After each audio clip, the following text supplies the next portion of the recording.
Evening at 6 o'clock, we'll start the council meeting in the chambers. It is July 11th, 2023. Call to order, roll call. Thank you. Let us stand for the Pledge of Allegiance, please.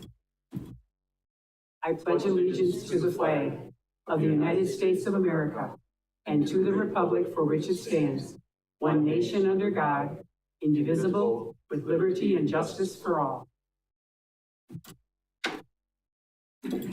Item C, identify possible conflicts of interest. Are there any conflicts of interest this evening? Seeing none, move on to item D, public comment period correspondence. At this time, I will recognize those members of the public who have indicated a desire to address the council. Upon recognition by me, persons may address the council. First stating their name and address, the council may act on emergency matters introduced by members of the public. You will get 5 minutes and I'll be timing you from the minute that you start your name. Our first lucky contestant is Mike Ebrel, contestant. How's that? There you go. Nice.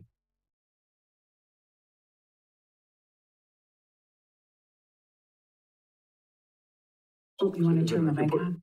Push the There's a button. little button. No, the button down. That button? Yes, sir. Mike Eberl, 1213 West Jefferson Street here in Marshfield. And I know tonight's only the first reading for the potential change to the makeup of the Utility Commission, but I won't be able to be here next week, next time. So I wanted to talk to you about what's been on my heart and my mind with that potential change. I'm a fan of process change when change is used to improve a problem.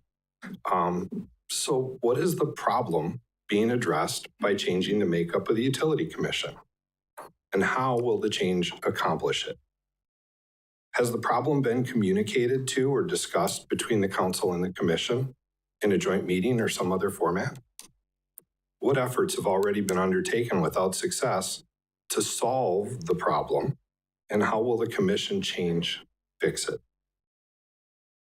For reference, the status quo assigns 2 council liaisons that don't have voting or attend closed session unless asked to, but are included in discussion and in fact solicited for input and insight.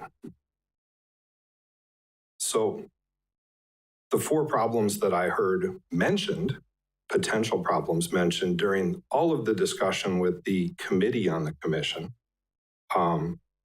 which kind of threw out some ideas, but never really did a pro-con discussion, in my opinion. And I watched the meetings that I wasn't able to attend.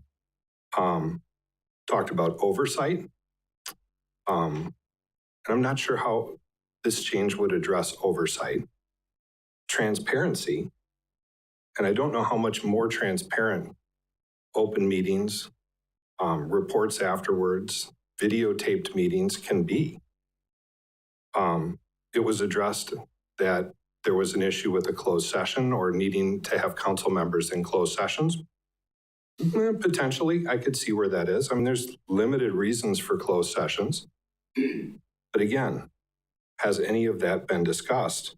And if 2 members of council attend closed session, does that mean that I don't know the rules there. Do they get to come back and share it with the rest of council, or are they under the same rules of keeping closed session? What happens in closed session stays in closed session. And then the 4th one, and really potentially the biggest issue that was kind of bantered about, was that of trust between the commission and the council. And frankly, that's been an issue before I came onto the commission 12 years ago. And that is a real problem that I don't know how we all work together to solve.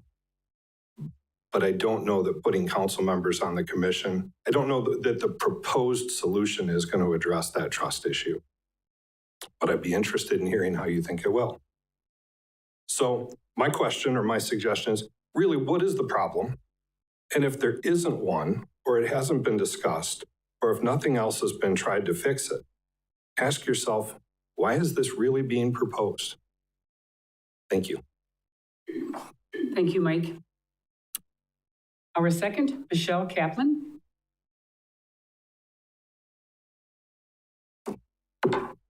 Hi, I'm Michelle Kaplan. I live at 2511 Lorraine Street in Marshfield. And I just came here today because Well, I just was wondering if it would be possible to look at revising the weed control ordinance under public nuisance. I think it's 11-06.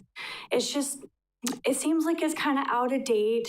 Like it tells you that you have to destroy a whole bunch of different plants in your yard, like the kind that you a lot of times like want to plant for monarch butterflies and things.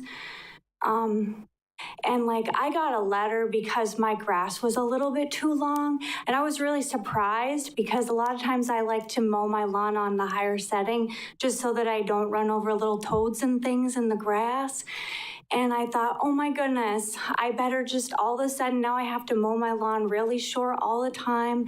And, you know, otherwise they could come over and mow my lawn at any time and I have to pay for it. So it just kind of made me feel really like, is there any way we could change this? I don't know. Maybe it's not even that big of a deal, but I just thought I'd bring it to your attention that I'm a citizen that is interested in having it looked at. That's pretty much it. Thanks. Thank you, Michelle. Thank you for coming forward, both of you. Absolutely. Item E, approval of minutes, June 27th, 2023, regular meeting, June 27th, 2023, budget meeting. Motion by Alderman Wagner, second by Alderman Tompkins. Any discussion? Seeing none, please vote. Mr. Rigel? Yes. All ayes, thank you. Item F, staff updates. I'm not aware of anything this evening. Item G, my comments. Employee recognition, Steve Bakos, Fire Department, 25 years. Congratulations, Steve. And Ashley Drager, Clerk Department, 5 years. Congratulations, Ashley. Item H, council comments. Any comments from council? Seeing none, we'll move on to item I, City Administrator's update. Thank you, Mayor. Just two quick things tonight. First of all, I did put on your desk tonight a list of the applications that the city made to Wood County for grant funding, and they total nearly $200,000. They cover the spectrum from parks to library to communications to streets. So we're hopeful that the county funding will help us this year, that we'll get some or all of those approved to help us in our services and programs. The other note is we did have a special meeting with the Economic Development Board back on June 15th, and that meeting ended with the suggestion that a committee be formed to look at housing at a more serious and deeper level, and people contact the city clerk if they wanted to be included. To this point, we've only had two people who attended that meeting show interest, Mary Jo Wheeler and Ken Bargander, both from the Economic Development Board. So I would ask that any members of the council interested in being on that housing committee, contact the city clerk, contact me, let us know if you'd like to be part of that. Certainly, we're going to need more than two people if that's going to get off the ground. And actually, two of the council members, I apologize, had come to me. I apologize. Okay. So we have our two council members. We just would like to find two folks from the city to be on that commission. I apologize. I did not know that. I thought I told you. Oh, okay. Sorry. No, if you did, I apologize. Yeah. Who are the individuals? Ed Wagner and, Derek. My Yes. total apologies to you guys. If I heard it, I forgot, and all I had in front of me was the other two people. So thank you. Alderman Stauber. Administrator Barg, regarding the Wood County grants, maybe for Alderman Wagner, is there a set date when decisions will be made on the grant awards? You know, I know it goes to their seed committee and conservation and economic development. I don't remember seeing an expected announcement. I'm sure it'll take a while to get through all the applications that they get from all the municipalities around the county. These grants are going to be part of the 2024 budget. And so I don't know what date. I guess November is the last date that we'll pass the budget. But we hope to have an approved budget going to the county board probably early in October or late in September. And last year they had about $670,000 or $680,000 worth of requests, and they were able to fund about half of them. Right. So, you know, I don't know what they'll get this year, but if we could get funding for half of those projects, it would be a big plus. And then If I might, one of the things that's helping us this year is we were able to earmark some of the ARPA money for some of the grant requests. Remember, this is all of Wood County we're talking about. I mean, you're talking about $189,000 just for the city of Marshfield. But the ARPA money means that we're now going to be able to use more budgeted money for other things. So I'm hopeful that it's going to work out all right this year. And then my follow-up question, if we wanted to contact anyone in support of any of the projects listed, would it just be our representative? Yes. Oh. You have 5 representatives from the county board here in March. And in addition to that, I believe the people who made the request, department heads, that type of thing, are expected to be there to answer any questions about the proposals. Item J, reports from commissions, boards, and committees. Seeing none. Item K, consent agenda. Motion by Alderman Tompkins, second by Alderman Spiros. Any discussion? Seeing none, please vote. Mr. Rigel? Yes. Motion passes. Thank you. Item L, action on, obviously we don't need that, so we'll just go drop off L. M, presentation, Central Wisconsin Economic Development Fund, introduced by Steve Barg, City Administrator, presented by Kristen Fish, Redevelopment Resources. Thank you, Mayor. Well, I've been blessed to know Kristen for a long time. In fact, it was back in 2014, I think, that you helped us with the economic development plan, a strategic plan for economic development. Redevelopment Resources has been there in the past, and you've done a great job. When I came on board in 2011 with the city, I heard very early on about the fact that we had an old revolving loan fund that we kind of wound down. And part of the reason why we were getting out of that business was because Central Wisconsin Economic Development Fund had a better interest rate and better terms. And we were happy to point our businesses in that direction. So tonight, Kristen's going to give us some insight into the CWED Fund and how it works. Thank you, Steve. The CWED Fund was formed in 2008 as a combination of local funds, including the city of Marshfield, and several counties in what is considered the North Central Wisconsin Regional Plan Commission area. It is a 10-county area, but not all 10 counties were in our fund at the time. It was optional.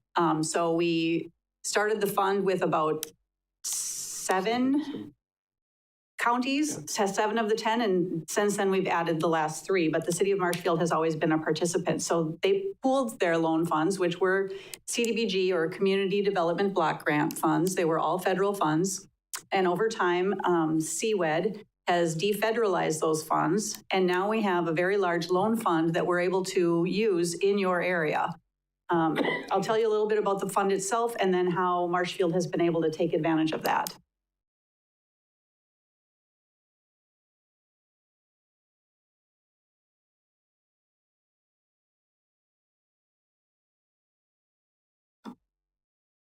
Thank you. I'm pressing the arrow, but it wasn't moving. The purpose is to provide businesses financing that promotes economic growth in central Wisconsin.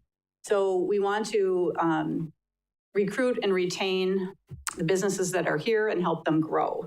The funds provide financing to fill gaps in the local market.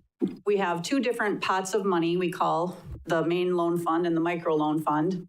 The main loan fund is a true gap financing fund where we must participate with a bank.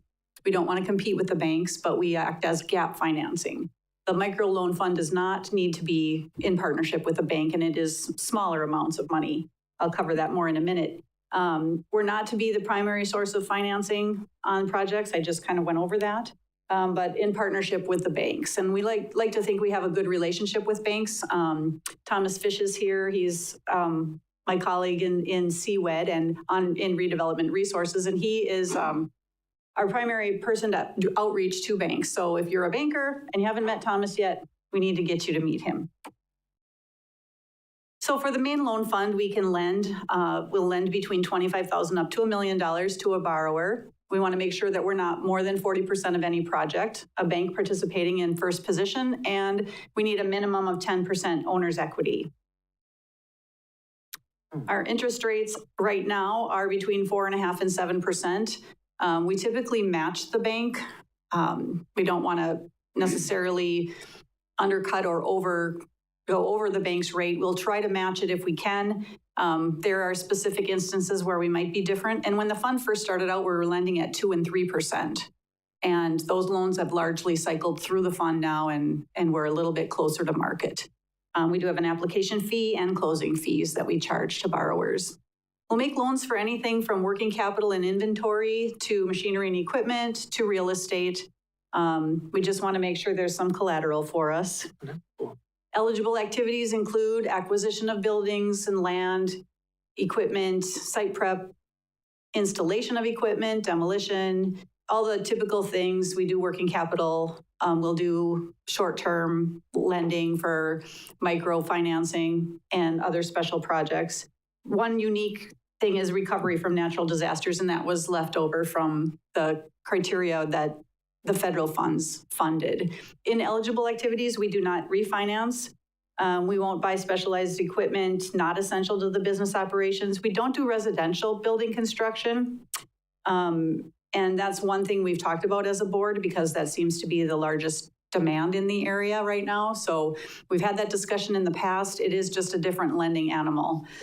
We also don't lend money for ineligible businesses such as gambling, adult bookstores, nightclubs, and bars without food service. We do have bars that we lend to as long as they serve food. We have several brew pubs and microbreweries and distilleries as well, as long as they serve food. So we don't do rent-to-own businesses or real estate investment speculation. That would be where an investor was trying to develop something that they wouldn't occupy themselves.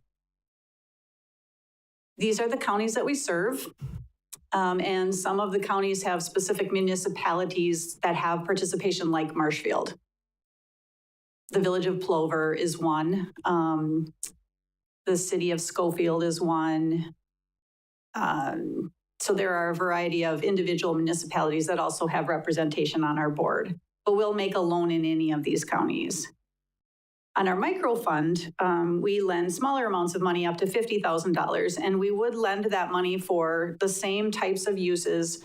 We just don't demand that a bank is in first position. We require that the borrower contribute matching funds up to 20%, lending at the same rate, and then we want some collateral there. We will ask for personal guarantees, and we can be flexible on the repayment schedule. If a borrower is under construction, we won't demand that they start repaying until after they're generating revenue.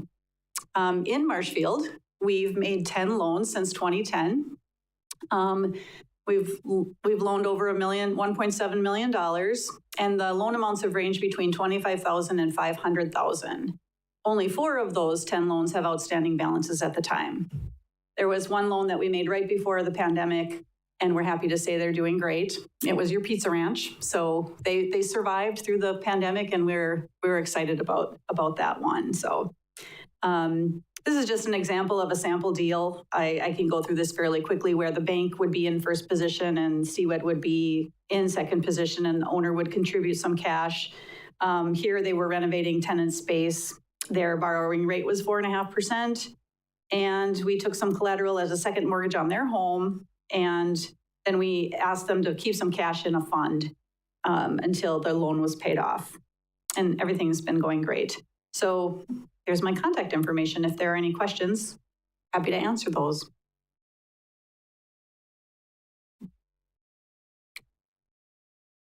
I think our best contact points are with your economic development staff and then also with your bankers locally. So we try to do outreach and try to make those connections.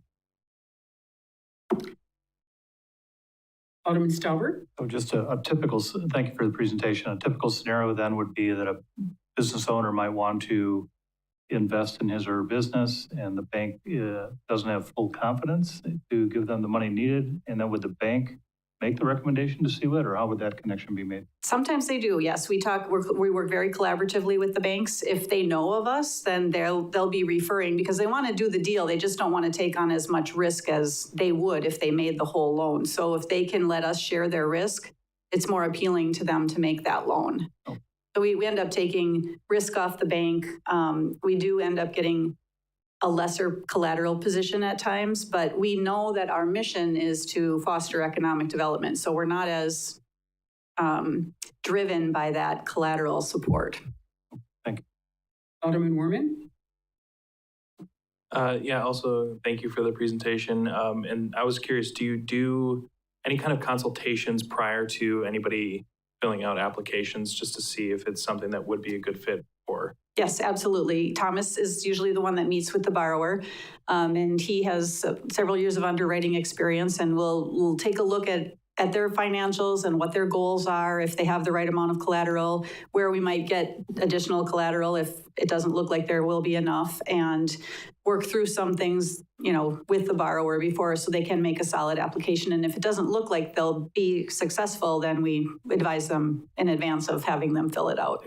Perfect. And then how long is that application process? Does that take quite a while? If the borrower has their ducks in a row and has all their documents turned into us, we can probably turn out a proposal to our loan committee within a week. And then the loan committee is made up of bankers from counties in our region who have volunteered their time to serve the board in that way. And they meet on demand. And we presented them with 2 presentations yesterday, and we're having dialogue with them as we go. We should have answers back on those loans by end of the day tomorrow, hopefully. So again, in less than a week to get through the loan committee. If a loan is larger than $300,000, it also has to go to the board for full board approval. But the loan committee has the ability to approve loans less than $300,000. Awesome. Thank you. Yeah. Anyone else? Thank you very much, Kristen. Very enlightening. Thank you. Item N, presentation of annual stormwater report presented by Tom Turgey, Director of Public Works.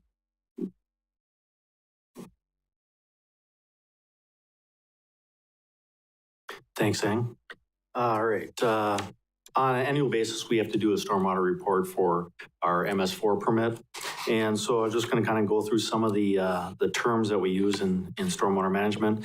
The first one being total suspended solids, which is TSS. And these are solids that can be trapped by a filter or include a wide variety of materials such as silt, decaying plants, animal matter, industrial wastes, and sewage, or high concentrations of suspended solids such as silt and things that will help harm health and aquatic life. The new term that we use on a regular basis is phosphorus. This is essentially a nutrient of a plant, animal and human, in water that exists primarily as phosphate or in organic compounds. The parameter we use is total phosphorus, or TP, which defines the sum of all phosphorus compounds that occur in various forms. And total maximum daily load, TMDL, this is a regulatory term that the U.S. Clean Water Act describes the value of a maximum amount of a pollutant that a body of water can receive while still meeting water quality standards. So stormwater management is a specialized field of environmental engineering, emerged in the late 20th century, and practitioners have used the term BMP, which is best management practices, to describe both structural and engineered control devices, such as retention ponds or stormwater sweepers and other things to minimize TSS and phosphorus in our runoff.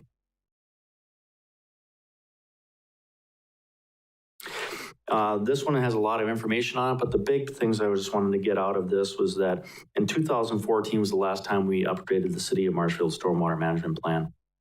In 2014, our TSS removal rates were at 32.4%.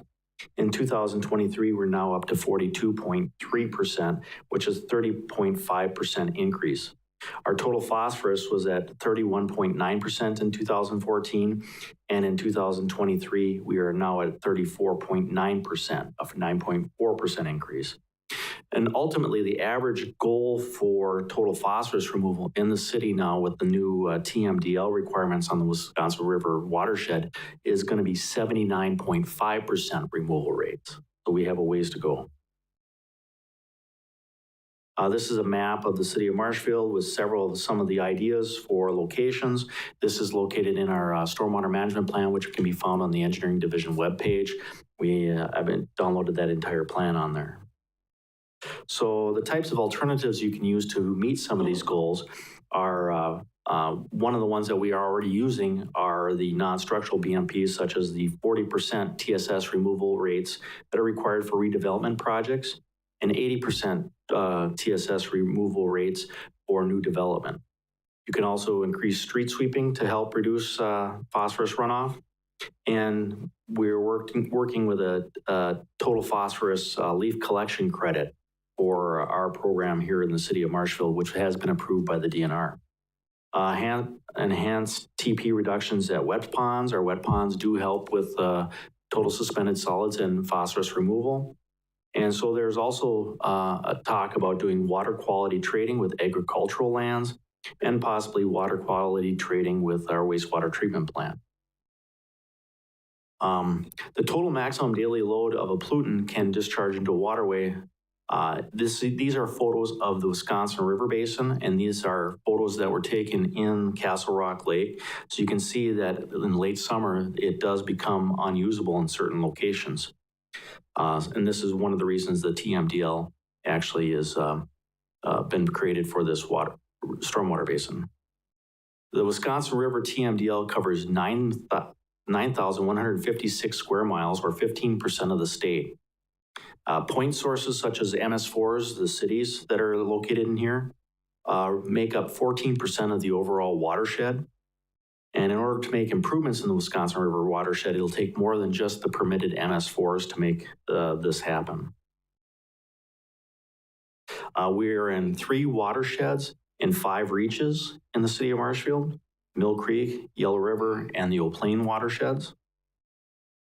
So this is a picture of on the left-hand side is the Mill Creek and Yellow River watersheds. And you'll notice I have the city of Marshfield circled in that to show you the size of the city is in comparison to that watershed. The one on the right is the Eau Plaine watershed, and you can see the city is circled in that corner too. So as we talk about the Mill Creek watershed, of the MS4s, we are the only MS4 in the Mill Creek watershed. We are 6.9% of the source of phosphorus for that watershed. The main source of phosphorus is dairy industry.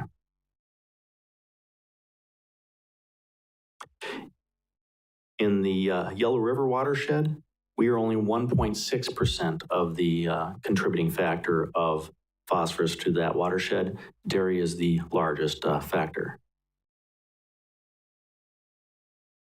And in the Eau Plaine watershed, we are only 2.2% of the area. The majority of it is actually dairy. So the Wisconsin River watershed was approved by the EPA back in April of 2019.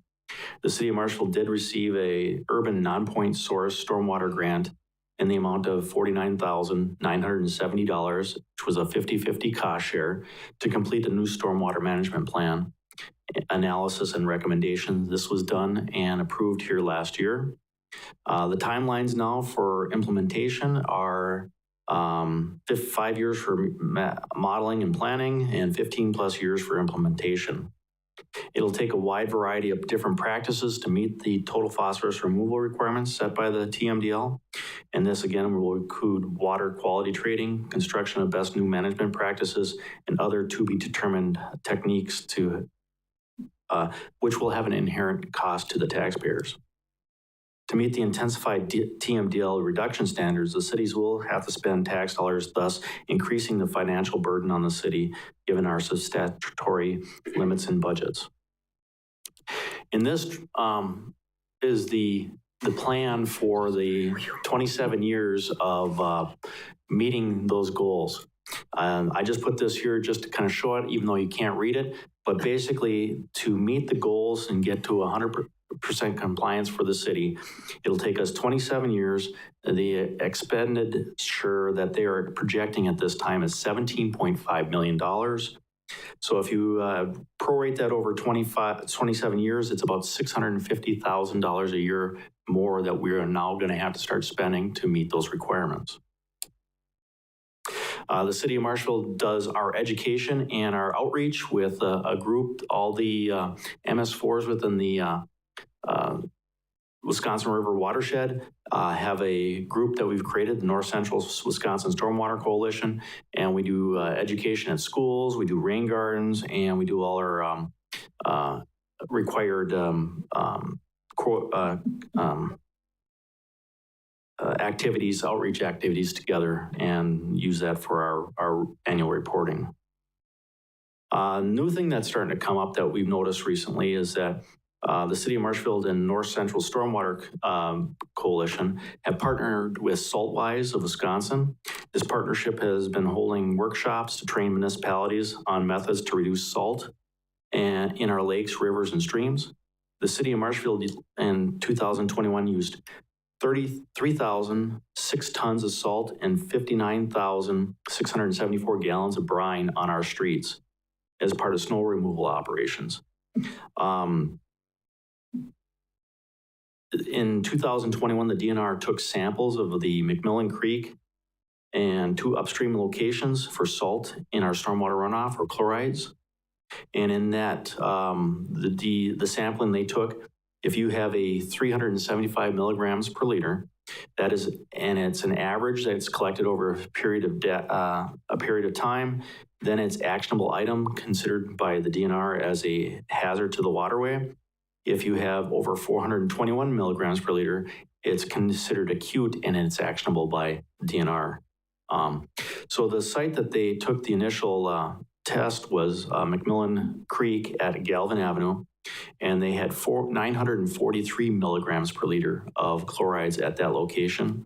And then they took 2 samples, both of them located just downstream of the Marshfield Clinic campus, just before it entered our stormwater pond at Walnut there. The first one had 4,210 milligrams per liter, and the second one had 1,230 milligrams per liter. So that's almost 10 times the amount of what is allowed per actionable items at those 2 locations. So are there any questions on the stormwater annual report? Alderman Stauber. The guy with the questions. Tom, thanks for the presentations. Always interesting. I think I remember when this first became an issue for Marshfield. The first question early on in your slide presentation, I think it was slide 3, you mentioned leaf collection grant. So what does that mean? Does that mean that we're going to consider collecting leaves at the curb or what? No, actually, the TP leaf collection credit is actually, we do enhanced street sweeping in certain neighborhoods where there's higher levels of leaf droppings. We can actually get better credit for that, and that is part of the program. Okay. With our process. Every year we also have to report how much we pick up in sweepings when we're out on the roads. Last year we were unable to report because our street sweeper started on fire and we lost 2 months of data. So, but that is a part of the annual report. And then the second question, just the cost to manage or the cost to mediate. So if the city is paying prorated $650,000 per year, but we only account for about 2% of the phosphorus being generated, here being by far, the main contributor. Does that mean they're paying 90% more than the city, or how does that all play out? Here's where I have some issues with the DNR and how this program is administered. They have control over the cities. Any population 10,000 or more is a MS4 required community. We're a phase 2 community, whereas if you had 50,000 or more population, you were a phase 1 community, and we're dealing with this at the early 2000s. We didn't start dealing with MS4 until 2008. They can enforce us to meet the standards, to meet our requirements for phosphorus, but there right now are no requirements for any of the other entities outside of that, the MS4s. So it kind of sounds like based on one's ability to pay. I think they don't want to go after the elephant in the room, in my opinion. Okay. Alderman Tompkins. Thank you for keeping us up to speed and giving us the vocabulary word. I remember how hard it was. I forget who it was who gave that presentation before, and I'm like, what's he talking about? So thank you.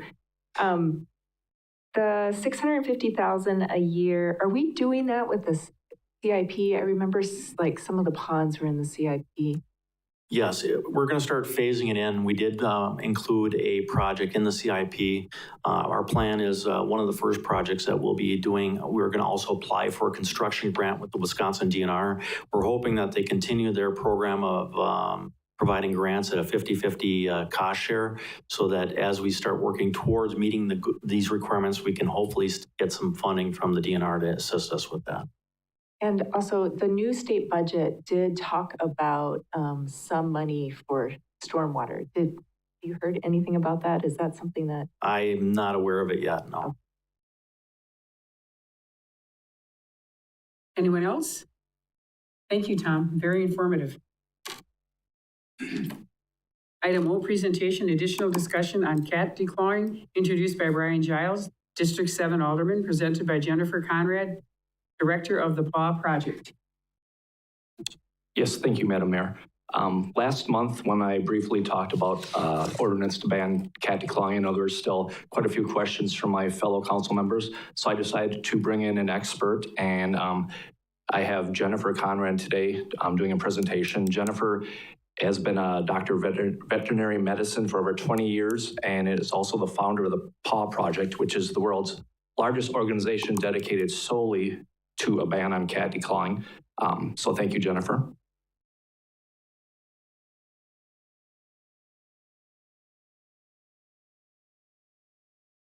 I'm sorry. Thank you. Thank you, everyone. Good evening, Madam Mayor and City Council members. Thank you for this opportunity to present to you the truth about declawing.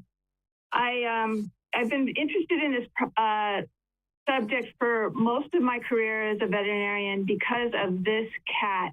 He was my patient as a young veterinarian, and he was declawed as a baby, and by the time he was 4 years old, he could not walk. Although you might be thinking this is about a big cat, it's really about all cats because they are very similar. So in order to understand about declawing, let's look at the normal anatomy. The normal anatomy of a paw and a toe is just like our fingers. There's 3 bones. There's the first phalanx, the second phalanx, and the third phalanx. But unlike our fingers, the nail in a cat grows from the bone, whereas ours grows from the skin. So in order to declaw a cat, you must remove the third phalanx, that third bone, because the claw grows from that bone. Now, if you do a complete disarticulation, which is removing the entire bone, then the cat will suffer this way. It will, the digital pad, very often on the internet called the toe beans, they will recede and atrophy, and the cat will be walking on bone to skin to ground. And that is very painful and often causes an infection on the bone called osteomyelitis. So this is an example of a cat who is declawed that way, and the bone and abscess is forming from where he was walking. And this is another example of a cat who was declawed that way. And you can see here, these are the condition of osteomyelitis, where the second phalanx, that middle knuckle, is infected because the cat was walking bone to skin to ground, and it got infected because there was no cushioning for it. So in order to deal with these problems and still declaw cats, veterinarians came up with this second method of declawing, where they crunch the third phalanx and leave the flexor tubercle. This is very painful for the cat as well, but it has 2 problems with it. The first one is if you leave enough bone when you crunch that third phalanx with a guillotine, then the bone will regrow nail and it will be underneath the skin. And this is an example of an abscess that happened because of that way of declawing. And this is an abscess here.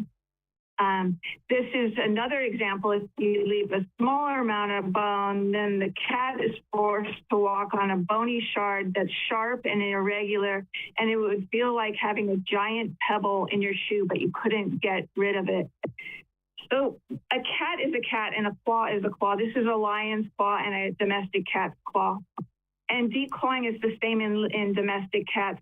It's either done with a scalpel, where you can have, as I showed you, the problems of osteomyelitis from the complete removal of the bone, or the infectious process of, again, the second phalanx poking through the pad. And it doesn't matter if a laser is used. You'll often hear from veterinarians who bought a laser that laser is a better way to declaw. It's still removing that third phalanx. It's still an amputation. It still is going to change the anatomy of the paw. And the other thing about laser declawing is that you have a complication that you don't really hear of very often, and that is called a 4th degree burn. That is when the vaporizing laser burns the bone. And that happens in the hands of inexperienced declawing veterinarians, as well as experienced declawing veterinarians. The most common way to declaw is with a guillotine, and that this is a resto nail clipper. It was originally invented to cut the nails on a dog, and what they're doing here is they're just removing the entire bone and crushing it if they leave part of it. So the third phalanx this is the third phalanx that you can see, and it's being crushed to remove that claw. Again, the same problems happen in the domestic cats. You have these bits of the third phalanx left over, and they can either cause an abscess or force the cat to walk on a sharp, bony shard. It's very painful for them. They can also regrow nail underneath the skin. So why legislation? Well, it's very important to protect animals. And I like this quote: laws may not change the heart, but they can restrain the heartless. Veterinarians, and I am one, have failed to police themselves. They have not done anything to change the standard of practice. And if they were just to say it was below the standard of practice, then it would go away, but they won't. And so now I'm calling on the legislature to help protect Marshfield's cats. The legality and ethics of declawing worldwide, well, laws exist all over the world to ban declawing. In most of the United States, it's legal except for in the states of New York and Maryland, in 17 U.S. cities, including Madison, Wisconsin, and 9 of the 10 Canadian provinces, with Ontario trying to do legislation at this time. Declawing is considered unacceptable by veterinarians around the world, and people in those countries where they can't declaw are not dying from cat scratches, and cats in those countries are not dying because they cannot be declawed. The precedents for banning declawing are ubiquitous all over Europe, for instance. The UK calls it unnecessary mutilation to declaw a cat. There are many other laws in many other countries where declawing is illegal. And if it's not illegal, it's because it's just simply not performed. In Ireland, the equivalent of the Veterinary Medical Association says, clearly this act of mutilation derives no benefit to the cat, but they also do a little dig at the U.S.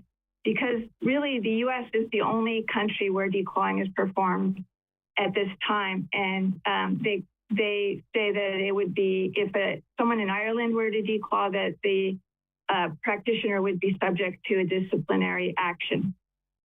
The support for banning declawing includes animal welfare organizations all over, including the Paw Project, Alley Cat Allies, HSUS, and the local SPCAs.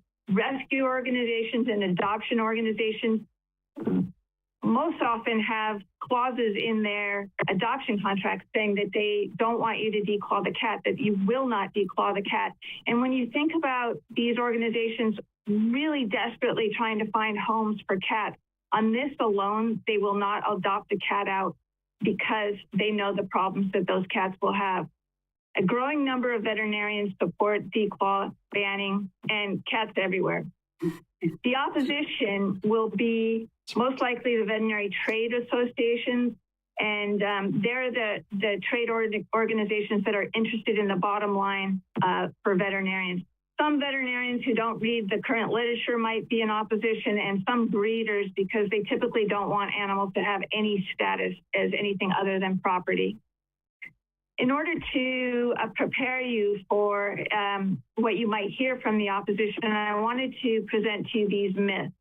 The first is that declawing is rare and risk-free surgery. The second one, these will be perpetuated by the opponents. There are humane, painless ways to declaw, such as using a laser. Not true. Declawing is necessary to protect cat owners with immunocompromised diseases, and declawing is only performed after all the humane alternatives have been exhausted, and declawing saves the lives of cats who would be abandoned otherwise. Well, these are laughable. Let's look at the literature, the real literature. This is the guy who invented declawing. Now, what's interesting about this is a letter to the editor, published in the Journal of the AVMA in 1952. It is not from a peer-reviewed study. He did not do a peer-reviewed study. This is how declawing started. But what's in the literature that is peer-reviewed is that declawing is performed on 1/4 or so of American cats. That is not rare. The incidence of declawing is reported in the journals as 20 to 24% of American cats. You'll often hear that declawing is not painful anymore, the way that people are doing it now, and it's just not true. In the literature, declawing, which is also called onychectomy, is listed as painful as limb amputation, total ear canal ablation, and cancer pain. It's very painful. It's so painful that there's a chronic pain syndrome that is listed in the literature. The chronic pain syndrome talks about these cats having chronic pain, but one of the things that I think is really important to understand is that these cats begin to have behavioral changes from the chronic pain. I think it's important to understand that this is a surgery that is so predictably painful that clinical trials are using it to test new pain medications. Yet 30% of veterinarians polled used no pain medication whatsoever. It's because they trivialize the surgery. It has become spay, neuter, declaw as if that's a standard, and it's not.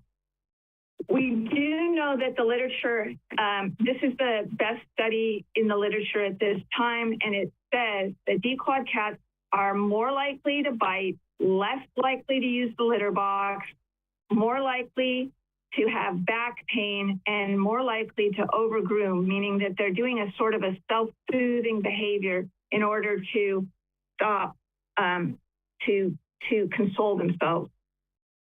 We do know that the complications are high, and that this is a non-therapeutic surgery. It has no benefit to the cat, and yet 50% of the patients who undergo this surgery will have immediate complications, and 20% will have lifelong complications. It seems unthinkable that this is a regular surgery that we're doing with these high rates of complications. So you might hear that declawing is performed only on as a last resort. Well, it's just not true. 76% of declawing surgeries are done on cats who are fewer than 8 months old. That's a kitten. 95% are performed for protecting household furniture. That seems unreasonable to me because as a veterinarian, I did not go to school to protect couches. You might hear that if there's a declawing ban, that there's going to be this massive relinquishment of cats, that cats are going to lose their homes all over. It's just not true. Declawed cats lose their homes all the time because of the behavioral problems that ensue after declawing. In California, we banned declawing in 8 cities so far, but 5 of them have their own municipal shelters. And what's interesting is if you look at the blue line, that is the number of cats relinquished before the ban went into effect. And then the red line is the number of cats relinquished after the ban went into effect. And if you look at Los Angeles, which is a city of 4.6 2 million people, the number of cats relinquished went down 43.3%. That translates to tens of thousands of cats' lives saved. So many so that the head of LA Animal Services remarks that a declaw ban save lives. They also save taxpayers money because taxpayers aren't paying for these animals to be euthanized. There's a journal article that shows that in British Columbia, where they banned declawing, that there was no increase in the number of cats relinquished to the shelters. You might hear that declawing is necessary to protect the immunocompromised humans. Well, that's just not true. Declawed cats bite more and they use the litter box less. Bites are very much more dangerous than scratches, and not using a litter box can lead to floorboards that are covered in mold, which is also dangerous for immunocompromised people. The CDC, the NIH, and U.S. Public Health Services, they all say that declawing is not advised. They are the experts on protecting human health, not veterinarians who want to declaw. Remember also that cat scratch fever comes from fleas, and if you control the fleas, you can control the disease. Reasons to ban declawing. There's a growing amount of scientific evidence that declawing causes long-term pain and other complications for cats. Declawing is already illegal in many places. Despite the growing number of veterinarians who support the prohibition on declawing, laws are needed to protect the animals because there's always that guy, that one veterinarian who will do it. The pros of a declaw ban: cats can live without the risk of pain and 10 or more unnecessary amputations.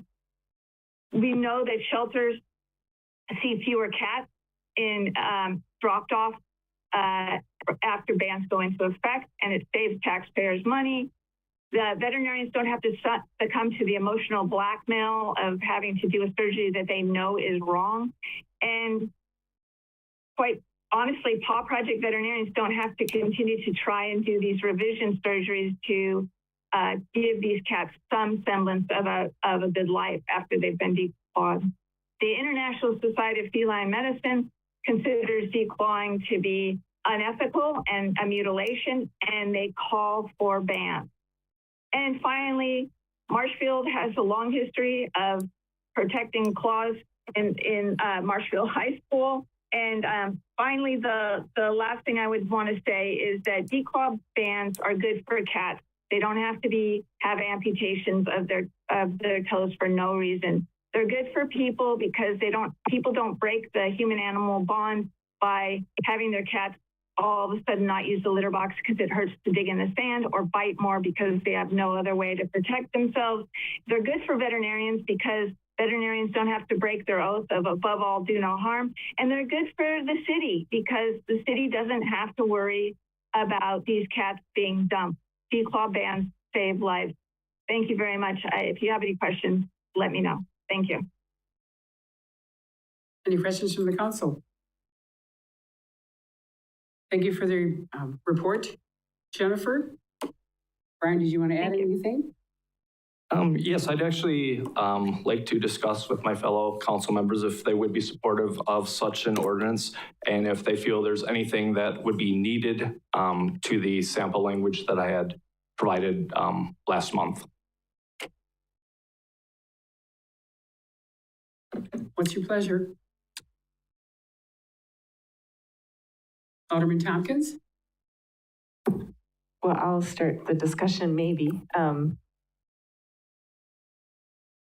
So I'm thinking here that one of the roles of government is to protect the vulnerable. And I'm thinking back to one of the things that we did a couple months ago when we said the city of Marshfield will not allow the sale of Delta 8 because we were protecting the vulnerable, which was the kids. And at that time, we knew that it was being sold in Marshfield and that minors could buy it.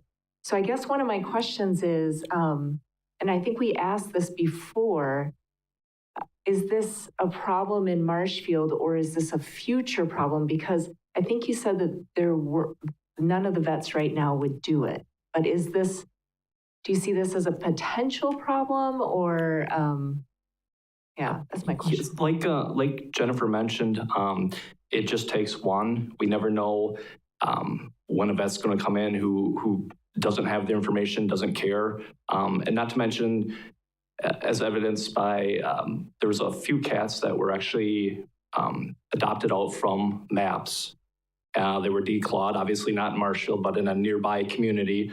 And then they were returned because of those behavioral issues she was talking about. So I think it not only protects any future, but also would hopefully maybe have an educational effect to our surrounding cities too that still do perform. Alderman Wagner? Thank you, Madam Chairman. I think the one thing that struck me in the presentation was how relatively rare it was for communities there weren't many communities listed that actually banned this. I guess if we were going to proceed with this, I think the first thing I would want to do is ask for a public hearing in this chamber so we could hear both sides, or if there are two sides. I don't even know if there are two sides in Marshfield, to be perfectly honest. And basically let us decide whether or not to proceed with drafting an ordinance or basically passing on it at this point. I think I thank you for the slide presentation. It was good. I can't say that I enjoyed it because I don't like to see any sick animal. I really don't. But I think it would be wise for us to ask for a half-hour, 45-minute public hearing before the council, or perhaps before I don't know who oversees animal control. That would be the Fire and Police Commission. I mean, certainly they have the ordinance officers that deal with the stray animals and those types of things. I don't know if that means that would fall under their domain or not. No, I don't either. Perhaps we can get some information passed back to one of the standing committees about this and get a recommendation as to when and where to hold it and before whom should we hold a public hearing. Thank you. Alderman Moorman? Yeah, to tack onto that, so for one, I'm not a cat person, but obviously echo Ed's comments. I don't like to see any animals harmed, especially unnecessarily like that. But I would, in the interest of the residents of the city, have a couple questions, and that being, number one, are we talking about banning the residents of the city from being able to get their cats declawed, or are we talking about banning the businesses from being able to declaw the cats? I think that's a big distinction. Number two would be, are you proposing consequences to those who would be doing any declawing? And then I think number three, kind of similar to what Ed said, is I'd like to get public comment on this in some way, shape, or form. And I don't know if it's an open hearing like that, or, I mean, I know Tom from communications had mentioned a survey tool, if there's things like that we can do, just so that we're getting that voice heard, because I would hate to have a hearing too and have 10 people show up. I mean, it's a city of 19,000. I'm sure there's a lot of cat owners. So just getting the right steps in place before we would take any kind of action. Alderman O'Reilly? Thank you. I have questions about this pertaining to ethical standards in the veterinarian community. And just, I'm curious if anybody has any input on why this wouldn't be dealt with on a national level with the veterinarian associations, just like you would see in the medical field. It just seems that would be the logical approach if it is that bad of a treatment. And I'm not denying it is. I'm just wondering why it wouldn't be dealt with on that level rather than trying to go to all the communities or states to do that. Jennifer, can you answer that question for us, or do you have any insight? My insight, yes, thank you. Thank you for the opportunity to answer that question. My insight on that is that the Veterinary Medical Association does not govern veterinarians. They can put recommendations like declawing is below the standard of care, but they do not have control. We do not license with them.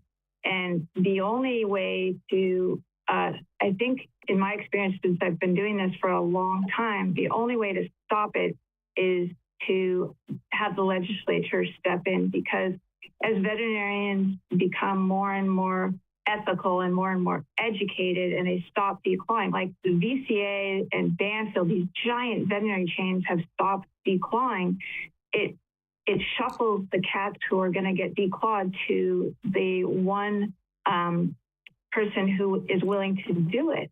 And so that's why we've chosen to do this in the legislature, that the VMAs they will not stand up for the cats, and they are standing up for the bottom line for veterinarians. So it has to be in the legislature, and it's appropriate in the legislature because it is animal cruelty. Thank you.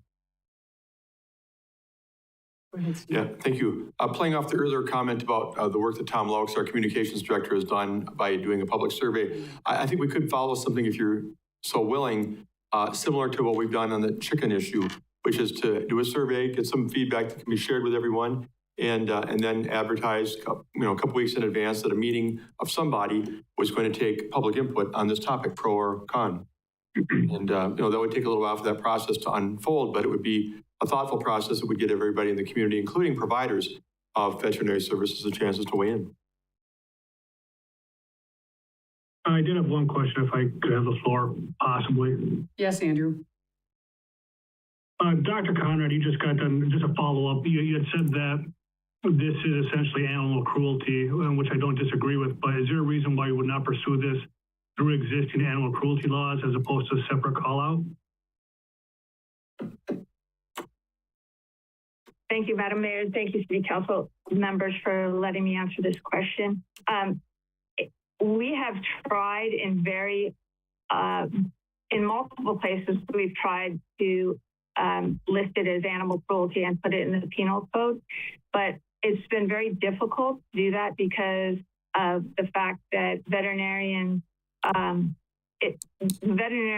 associations and many legislators love their veterinarians, and they don't want this to be anything but a civil fine.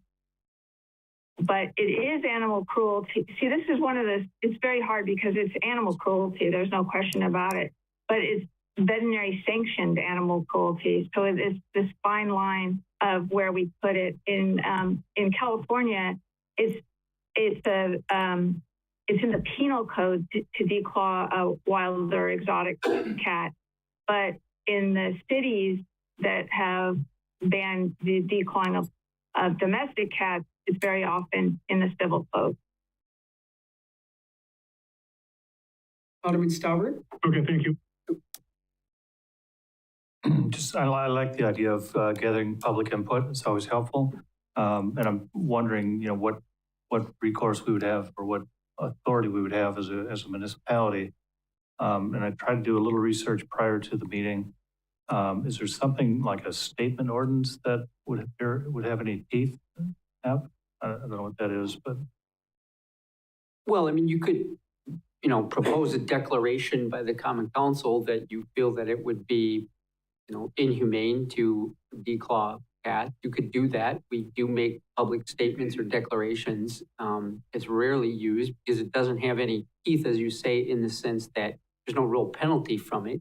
If you start talking about it, and that's one of those problems that was just discussed, and frankly, Andrew was kind of hitting on this. And from a legal point of view, when you talk about what a standard of care is, and there's a legal threshold, as soon as you have someone who has expertise, such as a veterinarian, who would take the other side and say, I don't believe that it is, now you've got a legal dispute over whether or not you've met that burden of proof. It could be very difficult. That is probably why you don't see this falling into any legislative status where it's a criminal violation. So yes, you could do what you're talking about. The question is, does it have any real meaning? And I think it's more of like setting up for a standard where it would be frowned upon. I think that's part of what was being discussed too, is that if you were to do this, if somebody goes outside the community And again, you're talking about it immediately outside, so some adjoining community where a veterinarian is performing this, there is something that they have to look at as, wow, that municipality made this illegal and I'm doing it over here. How does that reflect on me as a veterinarian and the services that I provide? So there is some element of that. But I think what's being proposed in terms of, perhaps opening the door for some additional information. The nice thing about that is if you do pass an ordinance, we've taken in a lot of information and it supports an ordinance that maybe is not run-of-the-mill type of ordinance, but we've done our due diligence, so to speak, that we took evidence and the body makes a finding that this is appropriate and then it's inhumane based on the evidence that was received.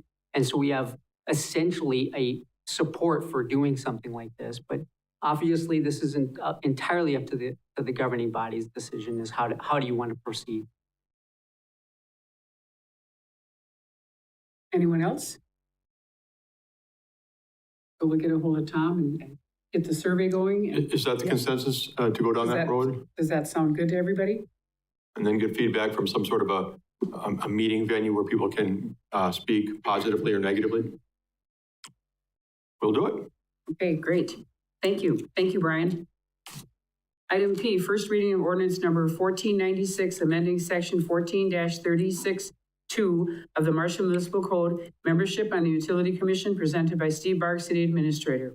Thank you, Mayor. Well, as been mentioned in previous meetings, there was a committee formed to look at a couple different items related to the Marshfield Utilities Commission. One part of it, which we'll talk about in just a second, related to the transfer of potentially excess funds from utilities to the city proper for use in the budget and other financial needs. But this one that I'm going to talk about here under ordinance 1496 relates to, as was mentioned earlier in public comment, the size and makeup of the commission. Currently, the Utilities Commission is comprised of 5 members, all citizens at large, so to speak. And this committee talked quite a bit about other alternatives. Under state law, the alternatives that are available are 3, 5, and 7 member bodies. And there was discussion about whether or not there should be at least some level of council input. As was noted earlier, the council right now does have 2 members who are non-voting individuals who sit in on those meetings. They don't vote. They also don't participate in closed session because they're not full members. And the committee felt that it was worth talking about whether or not those 1 or 2 should be elevated to the status of full voting members. So what came out of the last council meeting was to move forward with an ordinance. And that's why the first reading is before you right now. This ordinance would only do 2 things. First of all, it would say that we have 7 members on the commission instead of 5. And it would, in accordance with that and required by state law, thus go ahead and make the terms 7 years instead of 5 years. They need to match up the number of years with the number of members. So this is the first reading only. Take any comment, but otherwise action would be scheduled on this ordinance for the July 25th meeting. Alderman Wagner. Thank you, Madam Mayor. One of the things that, again, we're not going to take any action on this tonight, but there was a great deal of discussion on the part of the utility about how beneficial it was to the utility to have longevity of the commissioners. And as a matter of fact, I can't remember who put that in our packet the first time this came up, when the report finally came up, the report of the committee. There was an article from the municipality. As all of you are aware, the municipality is the official publication of the League of Wisconsin Municipalities. And it spoke very strongly about the need for longevity on the board. The fact that it was done by 2 attorneys, 4 boardmen who happen to do a lot of work representing boards before the Public Service Commission should only you should draw your own conclusions from it. But nevertheless, I think there's some room for debate here, and I hope when this thing comes back here, we'll be able to debate it.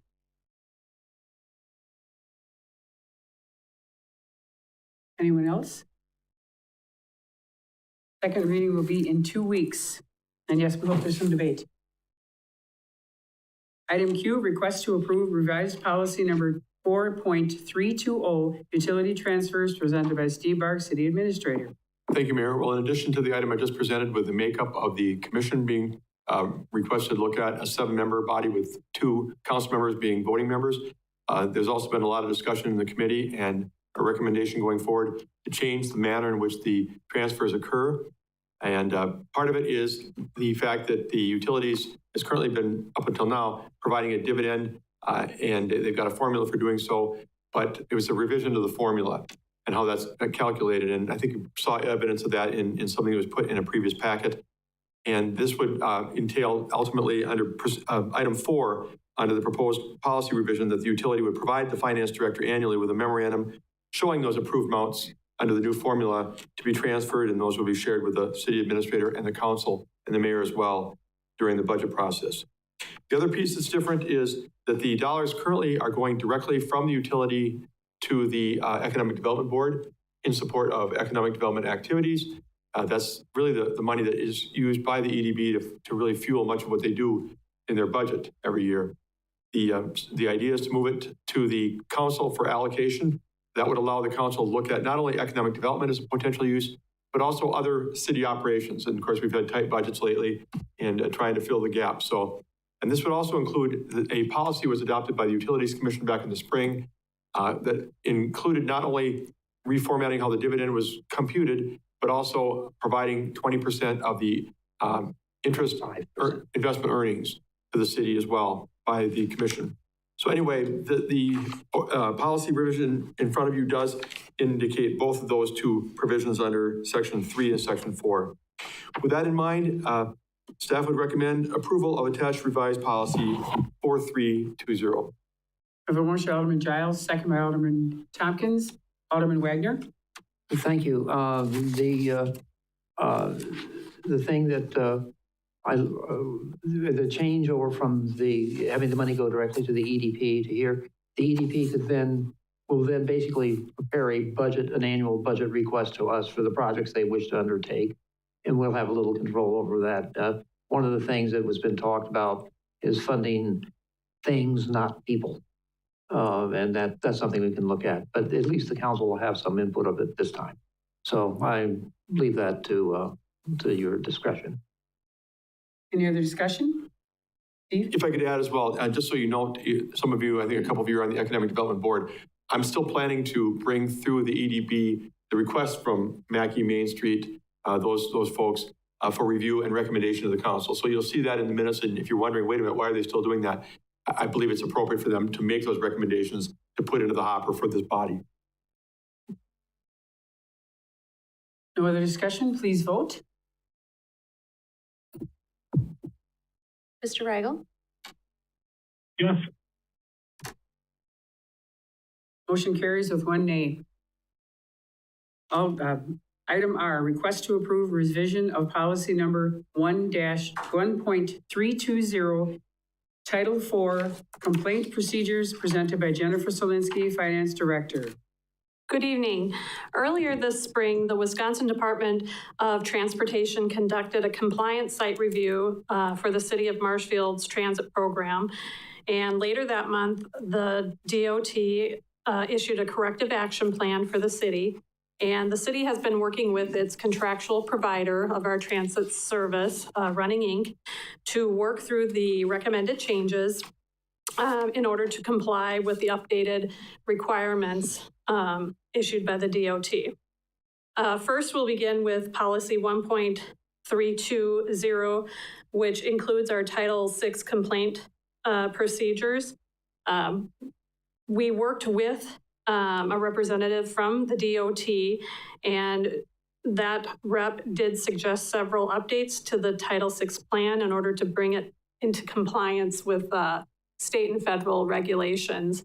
The last update was nearly 10 years ago. So in the federal and state environment, there have been updates that our policy has not kept pace with.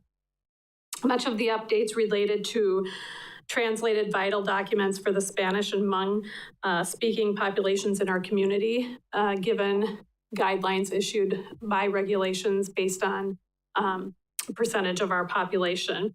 There are also updates to the strict processes we need to adhere to if a Title VI complaint is received. And it's important to note that we hadn't received one in this 5-year audit cycle, which is a good thing.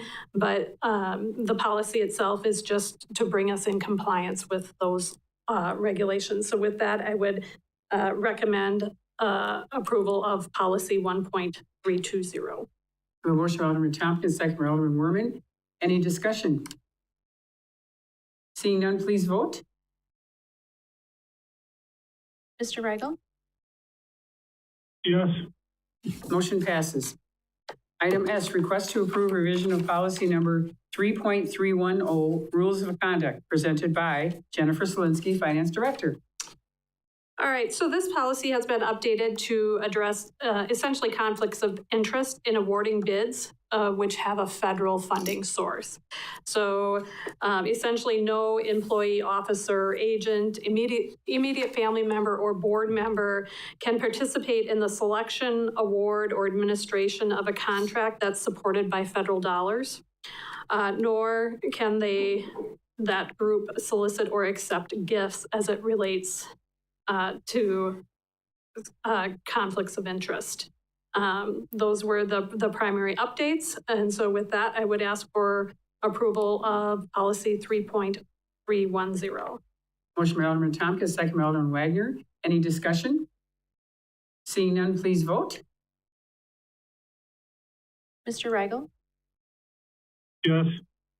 Motion passes. Item T, request to approve revision of policy number 4.810, procurement of professional services, presented by Jennifer Solinsky, Finance Director. The updates to policy 4.810, procurement of professional services, were updated to include a reference for protest procedures in case someone felt they were not fairly treated during the RFQ process. And additionally, we needed to include references to federal procurement standards found in 2 CFR 200.318, which is the federally mandated general procurement standards as they relate to standards of conduct. Motion by Alderman Varsho, second by Alderman Spiros. Any discussion? Seeing none, please vote. Mr. Rigel? Yes. Motion passes. Item U, request to approve policy number 4.820, protest procedures in the awarding of bids of federal funds, presented by Jennifer Solinsky, Finance Director. This would be a new policy that the city would be undertaking, and it just outlines procedures and a process for those who may have felt wronged during the solicitation process. It outlines who to contact and what the city's responsibilities would be to address such complaint.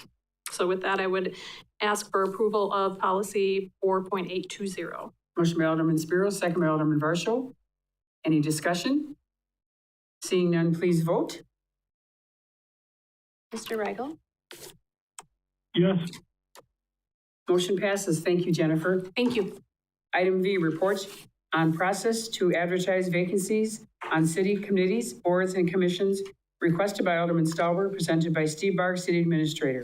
Thank you, Mayor. Well, back in May, Councilmember Stauber brought forward the idea that he wanted to discuss at a future meeting how we recruit for committees, boards, and commissions to get people to serve on these important advisory bodies for the city. So we did meet and discuss this at staff level. Those involved were the city clerk, communications director, the mayor, and myself. And we realized that we've always been trying to find qualified individuals to serve on these, but we've never been very formal about it. We did talk about the idea of a written policy, but I think our conclusion is that it's probably best just to have sort of a laid out approach rather than have some codified or set in stone thing that we need to look at. This will change over time, perhaps with the views of different elected officials and perhaps with certain technologies changing as well. So we have a three-pronged approach we'd like to let you know that we want to pursue today. We'll take any questions. The first would be that twice a year, once in September and once in early March, we would send a news release and an article and post it on all of our communications platforms, Facebook, website, everything, inviting interested residents to send an email or a letter to us suggesting that they'd like to be on one of our committees, maybe specifying it, or maybe just saying they're interested in a variety of committees that the city has. The news release for the one sent in early March would serve as our notice for the mayor's appointments in April.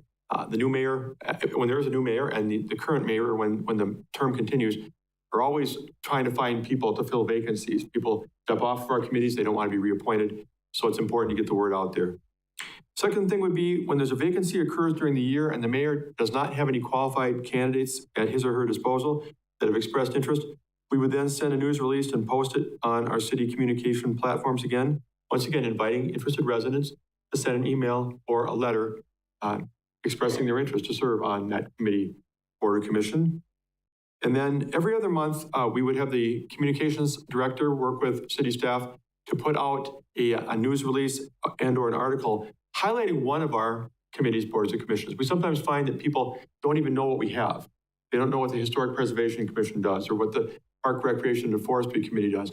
So without knowing what those bodies, who they are and what they do, it's hard to express interest.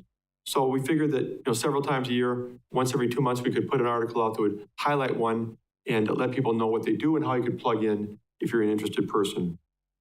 So we would always be looking for the people to tell their qualifications that would allow the mayor the opportunity to see if they have background, education, and experience that would help that committee in terms of bringing that person forward for consideration by the council. So that's the framework we'd like to look at, take any questions, but otherwise, I think it's a good approach going forward to get the word out about the opportunities we have for people to plug in. Alderman Stauber. Thank you, everyone, for putting more thought into it. I appreciate it. I didn't see the reference to chocolate chip cookies, but work on that. One thought comes to me while I'm listening is, sometimes we seem to be caught cold when someone resigns prematurely or their term comes to an end. So I'm feeling that, the intent is to create a wait list or an interested party list. But I'm wondering too, if we know the end of a term is near, do we break from the twice a year advertisement to be more proactive and put a memo out of some kind a month before that person is going to be retiring or up for reappointment? Not that the person, we might not want them to be reappointed, I'm not saying that, but at least it will help avoid the perception that sometimes just once you're on for life, or good old boy, whatever people want to say. It's just to bring in fresh blood, more competition. Just another. I think advertising 6 weeks in advance in early March is a good thing, and that's why I made that recommendation. Currently the mayor doesn't know that far in advance if somebody isn't going to be interested in continuing. I imagine we could modify that. We could be asking people who need to be re-upped earlier in the year, maybe in the winter, whether or not they feel led to continue. That's how we find out if there are vacancies that we need to fill. The idea of whether or not we would, be doing that if people wanted to continue, I don't know. We haven't historically looked to replace people who want to continue to serve. But, you make a good point about new ideas. Sometimes it's beneficial as well. So, I guess that's up to the council to give us their thoughts. But it may not be a bad idea to try and find out at the very least whether people want to continue, before the new mayor takes office or the existing mayor gets into that 2-week crazy time trying to find candidates. Alderman Werman. Yeah, if I could, I was going to propose 2 suggestions. One actually is pretty similar to yours in keeping a bench of sorts of a roster that would be eligible, and letting those people know that beforehand, so that they could be called upon if somebody were to drop or coming up for the next reappointments, they'd be eligible.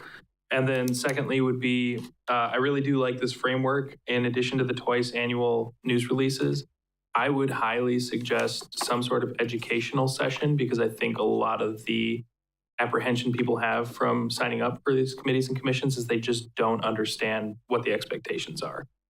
Not so much that they're not interested in being a part of it, but they don't know how many meetings they have to attend, if they have to vote on things and things like that. I think that would be super helpful. Thank you. That's good information. Anyone else have any ideas? And don't be afraid to come and talk to us. And my first year as mayor was, that first 2 weeks was probably the most awful of my whole first year term. And of course I had 7 that I couldn't find people for. and I did not know enough to go out and teach. So that's a great idea. And I like the idea of every other month having Tom do some education, and maybe just even keep it right up on the website, after it's done, just keep it there in description under something. So that'd be a great idea. Because some people have no idea, and other ones just want to jump in. One guy wanted to be on 4 committees. Well, if I had my way, he would have. Just kidding. But anyway, yeah. Both very good ideas. And I know the former mayor, Chris Meyer, used to joke about having to go to the phone book at the end to find people. Mm-hmm. And he said that playfully, but the idea of having a bench or having a roster of people who've indicated interest is a really good thought. And we do get some people who will let us know during the year that they're interested. We try to save that information when we can, but maybe more intentionality. Okay, and thank you for putting that together, Steve. That's wonderful. Thank you, Mayor. Item W, presentation on employment satisfaction survey presented by Sarah Dressel, Human Resources Director. Thank you. We'll get this queued up. You want me to just do it?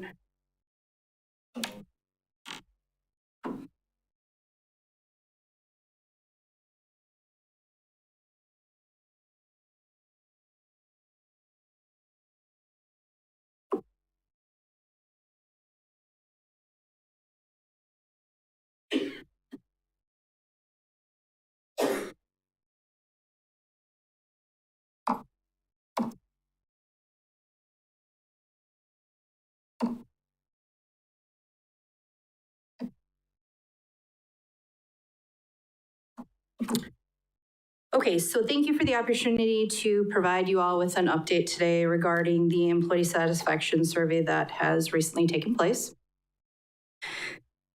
First, I just wanted to provide a brief overview of kind of how it all began, since this was prior to some of you being on the Common Council. So first, back in February, a motion was approved at the Common Council meeting to create a committee regarding the topic of employee satisfaction and engagement. At the following meeting, council members were asked to email HR with their desire to be a part of the committee. And on the 14th of March, 3 council members were appointed to the committee with HR as staff to assist. Those alderpersons appointed included alderpersons Mike O'Reilly, Rebecca Spiros, and Natasha Tompkins. From there, meetings started in April and continued through June, typically meeting approximately every 2 weeks. Early on in the meetings, it was decided that an anonymous survey was the place to start, basically to gather information from employees regarding a variety of topics. Those results could then spur the conversation topics to have during future in-person sessions between council members and employees. The final version of the survey was approved by the committee on June 1st with dates set for sending it out to employees. One thing to note, police, fire, and library employees were excluded from this process, decided early on due to their reporting directly to boards and commissions. On July 25th, it was requested that an update from the survey be provided at the next council meeting, which brings us to tonight's presentation. So as an overview, there were approximately 122 employees that could participate in the survey by, again, excluding police, fire, and library employees. Approximately 104 employees, or 85% of the 122 employees, completed some or all of the survey. The reason it's an approximation is there were times early on in the survey that some testing needed to occur. And so there are a few surveys with comments that say test or, basically gibberish in order for us to do some of that testing. The testing amounts, however, are very low, so just a handful or less of surveys. So in researching what a good response rate would be, I learned that the benchmark average response rate for organizations with fewer than 500 employees is approximately 85%. That is a high bar, and some would consider a response rate of 75% or more to be adequate. Anything typically below 70% would be cause for concern. So we did a great job in completing the survey. Questions for the survey were generated from the committee members' suggestions, as well as asking employees for their suggestions. There was a large response overall, so the questions were split into several topics, many listed on this slide. From there, the committee reviewed each question and chose several from each topic. As a result, after several meetings and discussions, a 40-question survey was completed. Questions were either yes, no, ranking, open-ended, or a combination where a choice could be made, as well as provide a comment on the choice. The online survey tool that was used for the chicken ordinance discussion that we heard about tonight as well was utilized for this survey. We did provide employees with an email link to the form, a QR code, as well as a fillable paper form, well, a fillable online form that is a paper form, and a regular paper form. Many options to choose from, which did help attain that high turnout overall for the survey. An email was sent to employees and posted in departments with an introduction to the process. On June 7th, the various forms of the survey were distributed, and email reminders to employees were sent frequently with updates. We had 36 employees choose to do the response via paper, or about 35% of those who responded. One thing to note is not every person had to answer every question on the survey in order for the form to be submitted. So on average, about 70 to 85 employees responded to each question. Additionally, to note, there were approximately 2,400 comments made in total across the survey, some being just a few words, others being short paragraphs, so tons of data to work with and review. I would like to thank the committee members for the time that was spent on creating the survey and getting things started. I also want to thank Tom Laux for his time in putting together the survey tool with all of the questions. That did take a lot of time. And finally, I want to thank Peggy Lyle, our HR generalist, who has been sorting through the data and helping me work to get you the information that we are going through tonight. So as we jump into the survey results, I would like to preface this with saying that this is just an initial high-level overview of the data collected from the survey. I touch on all questions, but I'm not presenting specific comments, ideas, or solutions in this presentation. So to start, I want to highlight question number 1. This question was designed to yield data for an employer net promoter score. So an employer net promoter score, you probably run into it all the time. So if you go into a store, there's a good chance that you're going to be asked to complete a survey. Typically, one question is along the lines of, how likely are you to return to this store or purchase this product again or tell your friends about this store? Questions like this are to get a pulse of how customers are feeling, and in customer and service and retail, this is called a Net Promoter Score, or NPS. So for an employee engagement survey, our question is similar in nature, but is used to assess our employees' engagement and satisfaction at work. The purpose of asking this question on our survey was to get a baseline employee net promoter score, or ENPS. We can then compare this score to the next score on a future survey to see if there have been changes in employee engagement and satisfaction. Our question to employees was, on a scale of 0 to 10, how likely are you to recommend the city of Marshfield as a place to work? 0 being very unlikely, 10 being very likely. Based on the score the employee chooses, they are then labeled as either a promoter, neutral or passive, or a distractor. For this particular question, we had 85 employees respond. A promoter is anyone who chooses a 9 or a 10 for a score, and they are generally happy and engaged employees. 6 respondents chose a 9 or a 10. Neutral or passive are employees who choose a 7 or an 8 for a score. They don't actively promote the city per se, but they likely do not spread negativity either. 18 respondents chose a 7 or an 8. A distractor is anyone who chooses a number between 0 and 6. This employee is likely unhappy and disengaged. We had 61 respondents choose a number between 0 and 6. So to calculate what your ENPS score is, you take the percentage of promoters minus the percentage of distractors. Scores can range then from a number of -100 to a +100. So for example, if all employees were distractors, the score would be a -100, while conversely, if all were promoters, the score would be a +100. Currently, the city's ENPS score is a -65. So the pros of using this type of question and scoring is that it sets a benchmark to compare survey to survey. It's one question that is fast for employees to answer, and it's easy to calculate a result. The cons, if we were only to use this question and scoring, are that one question that provides limited data, it doesn't always get you a well-rounded view of how the employee actually feels. Also, employee engagement can't always be boiled down to just a number. Our question definitely pairs the best with more in-depth questions and face-to-face interactions and meetings in the future with employees to provide a better picture of exactly how they feel. This is the reason the survey is not just one question long, rather one of many questions that were asked. So while a -65 is a significantly low score, it's the first indication that council was accurate in sensing that it was time to look at overall employee satisfaction.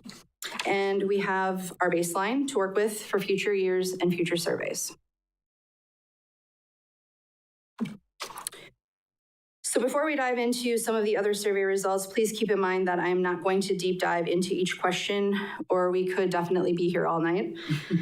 I will be providing base data and some themes and ideas. And as you will observe, there will be times when I group items together or I jump around a bit depending on the topic and the results that came forward.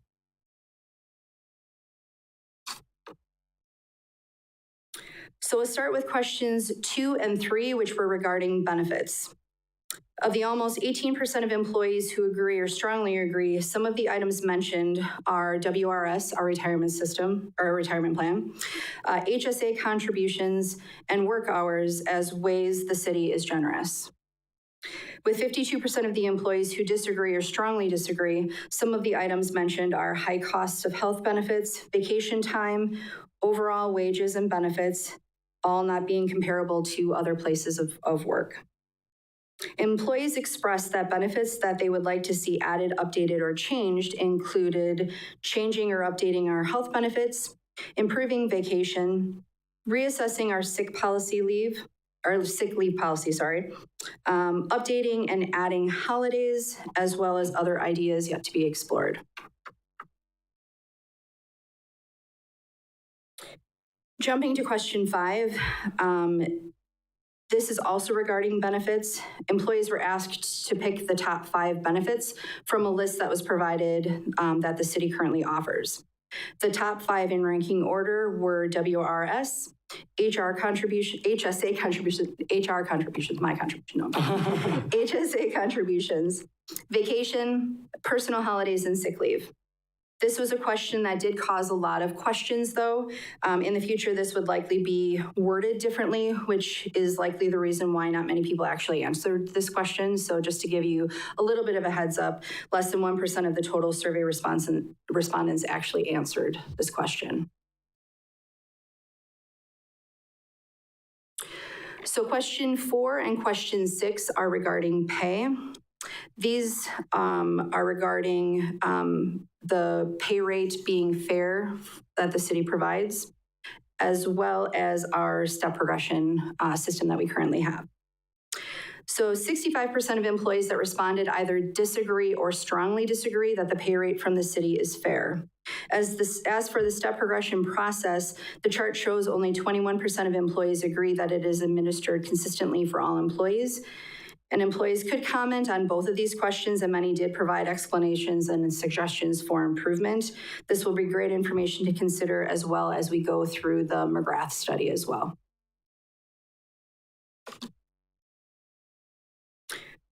So again, I mentioned I jump around a little bit, but questions 7 and 8 are similar to question 15 in a way based on the data that we got out of these questions. So questions 7 and 8 are briefly share what you like about working for the city of Marshfield and briefly share what you dislike about working for the city of Marshfield. And question 15 is briefly share what makes the city of Marshfield a good or bad employer. Since the responses were very similar, here is basically a high level overview of what came of that question. So as you can see, some of the common themes, there are pluses and minuses essentially to some similar topics. So there were some good things talked about for benefits. There were some bad things talked about benefits. So definitely, again, a good amount of feedback in the comments and some suggested ideas as well. So are you proud to work for the city of Marshfield? Several of the comments mentioned being on the fence with this one, sometimes yes and sometimes no. Many mentioned that they are proud of the work that they do as a city employee and what they do for the community. Some said they are proud to work for their specific department more than they are for the city. 68% overall did answer yes. Do you see yourself working here in 1 year? 83.8% answered yes. Some comments were again mixed with sometimes yes, sometimes no. Some positives mentioned are the retirement benefits, people they work with, and departments that they are a part of, and wanting to be a part of what they hope is future change. Some mentioned a hope that this survey information will be used to make improvements and needed changes. Question 10, I kept the format of this graphic the same as it is in the survey tool. The statement is, the departments within the city of Marshfield look for ways to work together towards a common goal. As you can see from this slide, there are equal amounts of those who disagree and agree with that statement. Some comments mention issues with some departments only focusing on their own projects, kind of remaining in a silo. Some mention cohesiveness between some departments, but not all departments. The scores reflect that likely it depends on what department you work in and what interactions with other departments your department might have. Questions 11 and 12 were ranking questions only, no comment sections were provided. Overall, 73% of those people agree or strongly agree with their coworkers valuing their opinion. So overall, 73% are positive there. 69% are positive of supervisors in department or division heads valuing employee opinions. Question 16 is briefly describe the atmosphere in your department, city hall, and or other departments you interact with. This was an open-ended question with many comments about departments and buildings. There is a split between positive and negative, and I've listed here a few of the items mentioned in the comments. For positive, departments and people are mentioned as being positive, cohesive, and a good environment. Negatives include issues with city hall, with atmosphere and workers, and some departments and buildings being harder to work with. Questions 17, 18, 19, and 20 ask basically the same question, but just about different groups. So the question for each is, I trust the Common Council, the city administrator, etc. So listed are the results of each question for those that agree or strongly disagree with the statement of trust. I've also listed the amount that were neutral, which means they neither agree or disagree with the statement of trust. There are many comments for each question that provide examples and feedback for future review. Question 21, 22, 23, and 24 are very similar to the previous question. They're all regarding the same question, which is Common Council treats staff well, the city administrator treats staff well, etc. So listed are results of each question for those that agree or strongly agree with the statement of trust. I've also again listed those that were neutral, neither agreeing nor disagreeing with the statement. And unlike the previous question regarding trust, these questions did not have a comments option, so the data is just what the data is.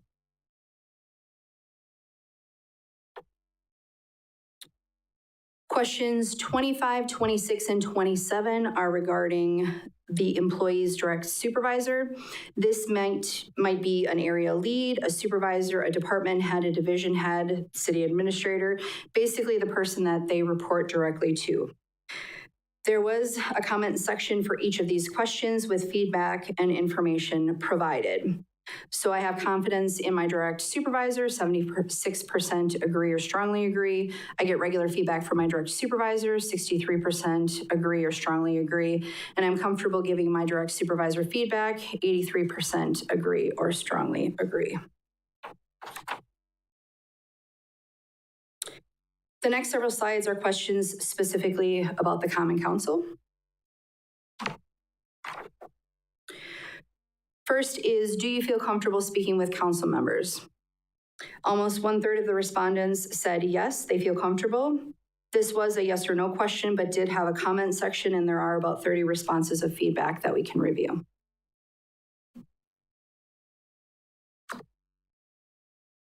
Question 29 was about what can be done to improve the relationship between staff and Common Council. This question was an open-ended question and had almost 70 comments. Some of the topics identified are listed here, including communication, understanding and learning about departments, jobs, and employees, looking for Common Council to provide more direction and guidance, having the right tools for the job like trainings, conferences, equipment, manpower, et cetera, and encouragement and positivity from the Common Council. Question 30 is, Common Council provides staff with enough information and direction to understand what the city priorities are. About 4.1% agree or strongly agree, leaving the majority either neutral, disagreeing, or strongly disagreeing as provided in the chart here. This also had a comment section, and about 30 respondents provided more details on their answer. Questions 31 through 35. This kind of switches gears. These are questions about the employee. These are ranking questions.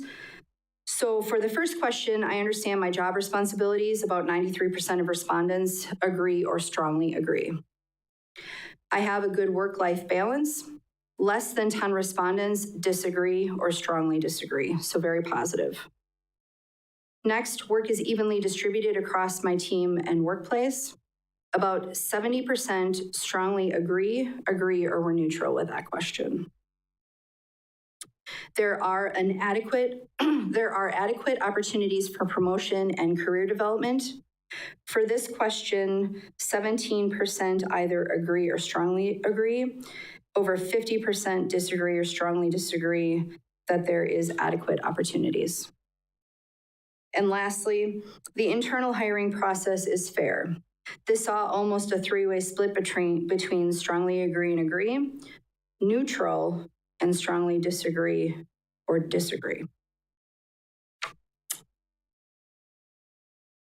Switching gears again, question 36 shifted the focus onto financials. The question is, do you feel adequately informed about the city's financial position by staff and/or Common Council?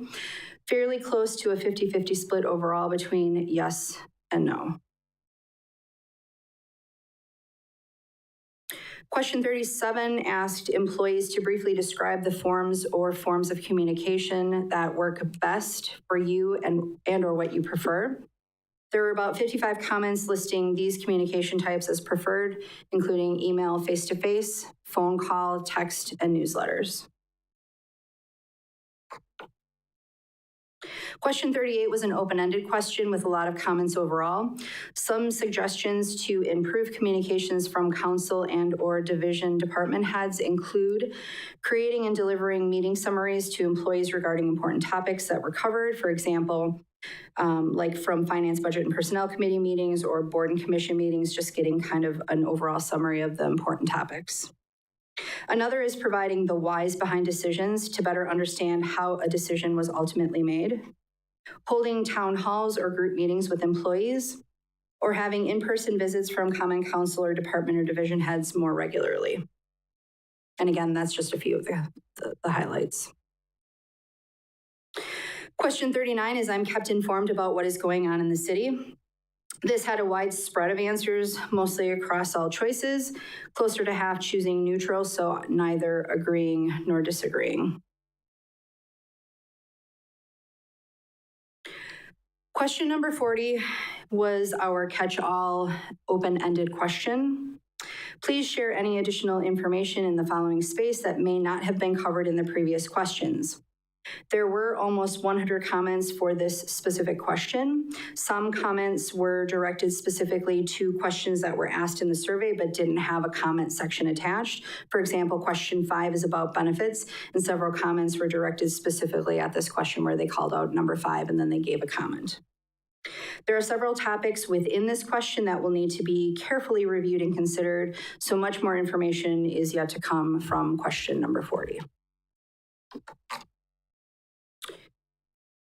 So that was a very high-level overview of initial information from the employee survey. There is still a lot more data to be reviewed.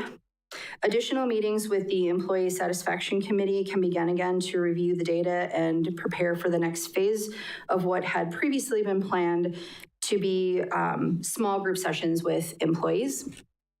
The purpose is to discuss the survey results and to do an even deeper dive into topics identified, and then to create a functional action plan after that. So likely the committee will provide regular updates on progress and next steps.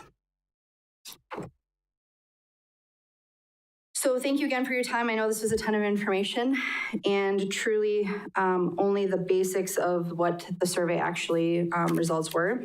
This presentation was for informational purposes as requested, and I'm happy to answer any questions that you might have at this time. Sarah, thank you for getting this survey together and such a great presentation. Right, everybody? Absolutely. It took a lot of work on everybody's part. So yes, absolutely. Anybody have any comments or questions? Seeing none? Oh, Alderman Warman, right under the buzzer. Yeah, sorry for the last minute. That's all right. I just had one, and that was, I know you mentioned that you received a lot of comments, and we couldn't review them all, understandably. Having reviewed them though, do you see any, like if you could pick like 3 major trends that you see right now, is there anything that you would want to notify the council of before you go into an action plan or start to discuss that? Anything from those comments that you pulled out and were like, yeah, there was 100 comments on just benefits alone or something to that effect? Definitely, I would say pay and benefits were common themes through many of the questions. But I definitely would say I think there's room for improvement between council and staff relationships. I would say that was probably, if not the top theme, very close to pay and benefits. But overall, I would say employees did a fantastic job of being very blunt and very honest in the comments. So I think there's a lot of meat and potatoes for us to go through and kind of determine like next steps and create a really good action plan. And I think the key thing, and it's mentioned a few times in the survey, is that the one thing that they're hopeful that they don't see is that they went through a very long survey of 40 questions, provided all of this information, and then we as a group do nothing with it. So I think it's going to be critical to pretty consistently meet and discuss and provide information out as to kind of what we're planning to do and how we're planning to get there, and just kind of keeping everybody informed. So those are probably the few items I can say right off the bat. Mm-hmm. Anyone else? Again, Sarah, thank you. Mm-hmm. Item X, request to approve the appointment of Carol Knuff, 126020 Old Plain Road, Stratford, to the Business Improvement District Board to complete an unexpired term ending in April of 2024. Motion by Alderman Tompkins, second by Alderman Spiros. Any discussion? Seeing none, please vote. Mr. Rigel? Yes. Motion passes. Thank you. Item Y, suggested items for further agendas. Alderman Tompkins. Thank you, Madam Mayor. First, I did ask in the future if we could have a report for the waste management about the dumping site. Do we have any, or not the, where we're taking the yard waste and the brush and Yeah, do we have that scheduled or do we know? You brought that about a council meeting or a board of public? Yeah, I put it as a future Okay, agenda. I'll look back. We'll get on that for the next meeting if we can. I apologize if I wasn't part of that or missed it in some way, but. That's okay. I was just wondering if we could hear from the streets department because there have been a lot of citizen comments and if they had any ideas for how we could improve it or any budget things that they would need if they needed to improve it. Alderman Stauber? I had one more. I'm so sorry. I'm sorry. Nope. So I'm just wondering if, just like Mr. Stauber asked a while ago, if we could have just a report on, the emergency plan of the city. I'm wondering if we could have a report from the utility commission, or it could be from anyone on the commission or from who works at the utility, just to tell us about the electrical needs of the city. It would be good to know, like, what's our capacity at the moment and or what usage, how much of that capacity we're using right now. Do we have any anticipated future needs or any anticipated future updates, especially as people are starting to use electric vehicles? And then if different areas of the city, are the needs of electrical needs of the city, are they done by substations within the city or are they done, is it all connected as a unified source of electricity? So that would be a great just informational session for the council. Alderman Stauber. I would agree with that. The comments made during open or citizens' comments regarding weed control ordinance being out of date, I'd like to see that on the appropriate governing body agenda, whether it be Board of Public Works or Plan Commission. I'm not sure. Okay. Thank you. Alderman Spiros. Yeah.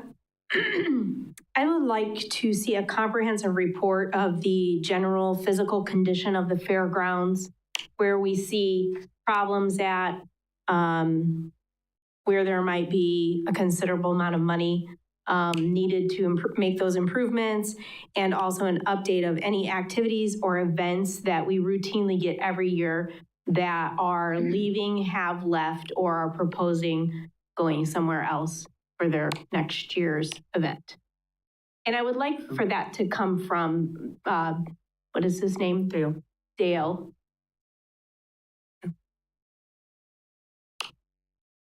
Seeing no other, we'll go on to item Z. Adjourn to closed session under Wisconsin statutes, chapter 19.851E, deliberating or negotiating the purchasing of public properties, the investing of public funds, or conducting other specified public businesses whenever competitive or bargaining reasons require a closed session.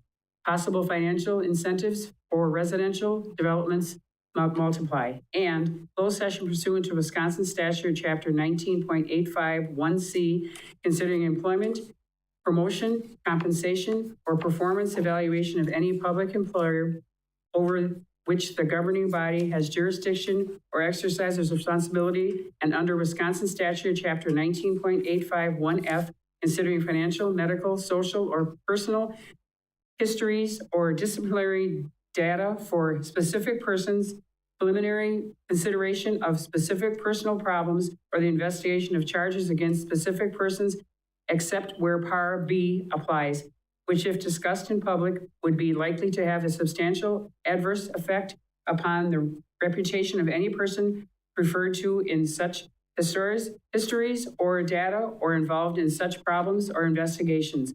Update on employee satisfaction review process. We have a motion by Alderman Wagner, second by Alderman Varsho to go into closed session. Please vote. Mr. Reigel? Yes. We're in closed session. Thank you. We'll take a 10-minute